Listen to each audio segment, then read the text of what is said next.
Je suis heureux de vous accueillir encore une fois dans l'émission Kanguka. Mon nom est Chris Ndikumana. Aujourd'hui, nous sommes vendredi. Souvent les vendredis, j'aime vous rappeler dans quel monde nous vivons, ce qu'est notre vie. La première chose que le diable fait dans la vie des enfants de Dieu, c'est de nous faire oublier dans quel temps nous sommes et où nous allons. Il veut que nous gardions nos yeux sur les choses terrestres. Si vous lisez dans Philippiens 3, versets 13 à 14, Paul commence en disant « Frère, je ne pense pas l'avoir saisi, mais je fais une chose, oubliant ce qui est en arrière et me portant ce qui est en avant. » C'est une chose très importante. Ce verset 13 que nous venons de lire m'a beaucoup aidé. Il m'a aidé à comprendre qu'il y a des choses qui se sont passées dans le passé et qui veulent m'empêcher d'avancer. Peut-être à cause du regret, les lamentations qui viennent en me demandant pourquoi ça s'est passé ainsi. Vous pouvez être dans une situation pareille où vous vous posez des questions. Peut-être vous avez perdu des membres de votre famille et vous vous posez des questions de savoir pourquoi est-ce qu'ils sont morts alors que vous ne pouvez rien changer. Paul dit ceci: oubliant ce qui est en arrière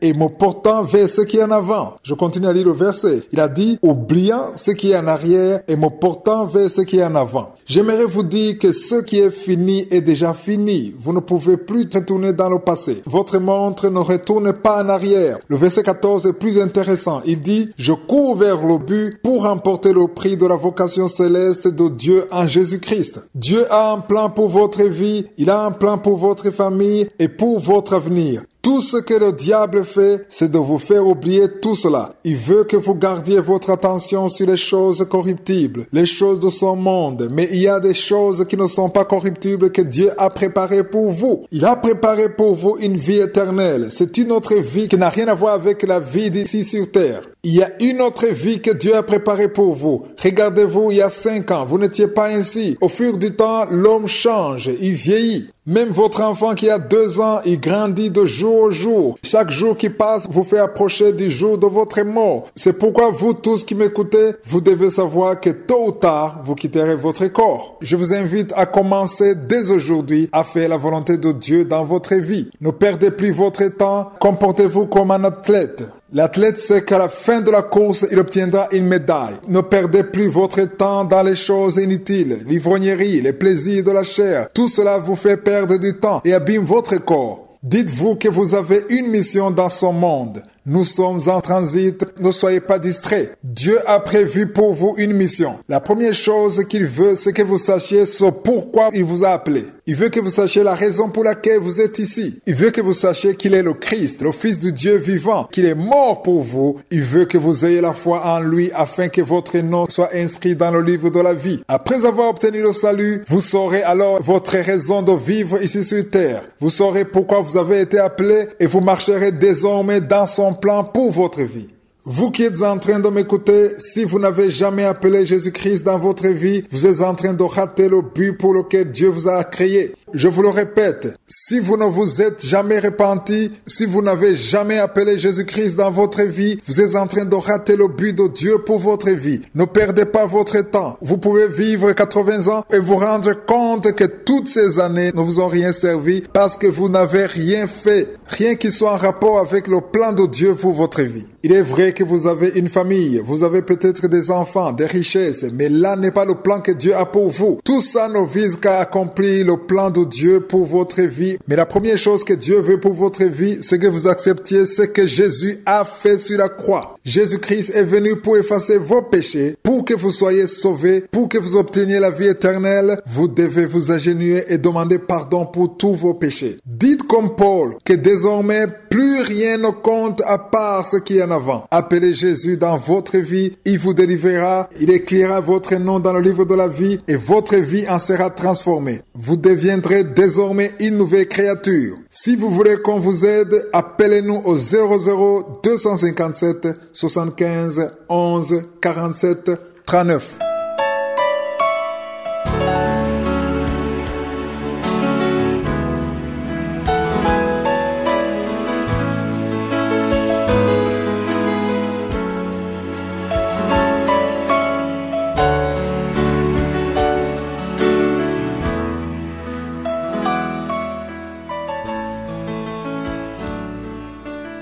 Nous continuons avec l'enseignement sur lequel nous venons de passer 5 semaines, un enseignement sur le livre de la Genèse. Hier, nous étions en train de parler de la vie de Noé. Il y a beaucoup de choses que nous pourrions dire à propos de Noé. Il y a beaucoup de choses que nous pourrions apprendre de lui. Hier, j'ai terminé en disant que Noé a marché avec Dieu. Nous le voyons au verset 9 du 6e chapitre. La parole de Dieu dit qu'en son temps, il a craint Dieu. Il a fait la volonté de Dieu alors que les autres vivaient dans le péché. Une des choses qui faisait que Noé craignait Dieu, c'est parce que Noé était le petit-fils de Méthouséla. Je vous ai dit la signification du nom de Méthouséla. Son nom veut dire qu'après sa mort, il y aura un jugement. Le jour où il y a eu le déluge, Noé était âgé de 600 ans. Ce qui veut dire qu'il a passé 6 siècles avec son grand-père Méthouséla. Toutes ces années, son grand-père était en train de lui parler de Dieu. Il était en train de lui partager ce que Dieu lui avait dit. Il savait très bien que le jour où son grand-père mourrait, il y aurait le jugement. Il ne s'agit pas ici d'une autre prophétie, mais il savait déjà ce que Dieu avait dit. C'est pourquoi il vivait une vie sanctifiée. Il ne faisait pas ce que tout le monde faisait. Il ne vivait pas dans le péché comme tout le monde. Laissez-moi vous dire une chose. La plupart des gens qui vivent dans le péché, c'est parce qu'ils ne savent pas qu'il y aura un jugement.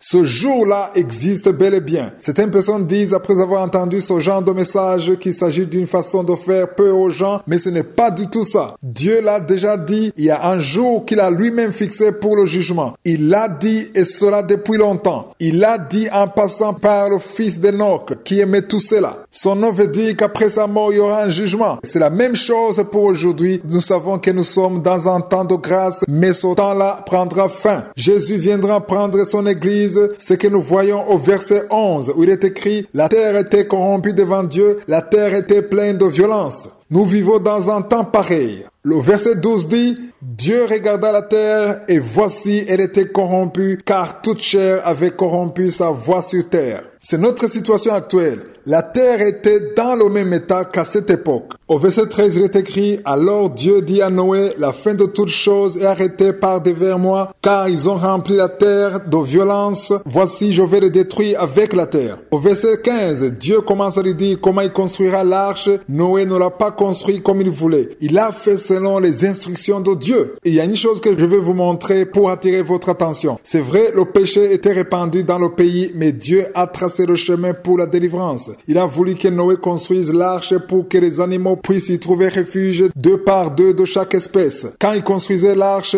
tout le monde le voyait. Cette arche était l'image même de Jésus-Christ. Aujourd'hui, cette arche est le symbole de Jésus-Christ. Si vous décidez d'entrer dans l'arche, la tempête viendra, le déluge même viendra, mais vous ne subirez aucun dommage. Il y a ceux qui iront en enfer, mais vous, si vous êtes dans cette arche qui est Jésus-Christ, vous n'avez rien à craindre. La première chose que vous devez apprendre, et nous continuerons à en parler même la semaine prochaine, si vous êtes dans cette arche, vous êtes en sécurité. Si vous êtes en Jésus-Christ, vous êtes en sécurité. Vous êtes protégé pour la vie et vous ne risquez rien car c'est là que vous recevrez la vie éternelle. Je dois préciser que même maintenant où je vous parle, la porte est encore ouverte. Nous sommes encore dans le temps de la grâce. Vous avez encore le temps de recevoir Jésus-Christ. Mais il y aura un temps où la porte sera fermée et ce que nous devons retenir, c'est que Noé, en construisant cette arche, les gens le voyaient, mais il ne changeait pas. C'est le même cas aujourd'hui.